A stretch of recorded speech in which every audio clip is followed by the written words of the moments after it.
போர்ட்டிக்கோவில் பாட்டில் வச்சுருந்த செடியெல்லாம் வந்துட்டு எடுத்து ஸ்டெப்ஸில் வச்சு அரேஞ்ச் பண்ணிட்டோம். இப்போ ஒர்க்கு நடக்குதுன்னு சொன்னேன் இல்லைங்களா, அதுக்காக டஸ்ட் அடிக்காமல் இருக்கட்டும்ன்ட்டு. இந்த ரோஸ் செடி, இந்த டெய்லியா செடியெல்லாம் வந்துட்டு பாட்டுக்கு இன்னும் நான் மாற்றலை. இதெல்லாம் வந்துட்டு வெளியில் செடி வைக்கிறதுக்காக கொஞ்சம் ஏரியா விட்டுருக்குறோம். அந்த இடத்துல கீழே வைக்கிறதுக்காக இருக்கிறதுனால அங்கே இன்னும் கொஞ்சம் ப்ரிப்ரேஷன் ஒர்க்கெல்லாம் பண்ண வேண்டியது இருக்குது. அதுக்காக இது எதையும் பாட்டுக்கு மாற்றாமல் அப்படியே வச்சுருக்கேன்.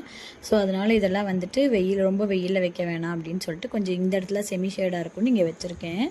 அதுக்கப்புறம் இந்த ரோஸ் செடி வந்துட்டு அந்த வீட்டில் வந்து நான் கீழே வச்சுருந்தேன். அப்போ பூக்கவே இல்லை. அப்புறம் ஹஸ்பண்ட் வந்தப்போ இதை எடுத்து இந்த க்ரோ பேக்கில் வச்சார். அதுக்கப்புறம் இங்கே வந்ததுக்கப்புறம் கொஞ்சம் நல்லா வெயிலும் கிடைக்கவும் நிறைய மொக்கு வச்சுருக்கு. நல்லா அழகாக பூத்துட்டு இருக்குது. டெய்லி 2 பூ பூத்துட்ருக்கு. இந்த மணி பிளான்ட் எல்லாம் வந்துட்டு நான் இன்டோர் பிளான்ட்டாக வச்சுருக்கேன். தண்ணி ஊற்றுறதுக்காக வெளியே எடுத்து வச்சுருந்தேன். அப்போ வீடியோ எடுத்தது தான் இது. இன்டோர் பிளான்ட்டு அப்புறம் கிச்சனுக்கு பேக் சைட்லலாம் கொஞ்சம் 2-3 பிளான்ட்ஸ் வச்சுருக்கேன். அதெல்லாம் வந்துட்டு நான் இன்னொரு வீடியோவில் காமிக்கிறேன்.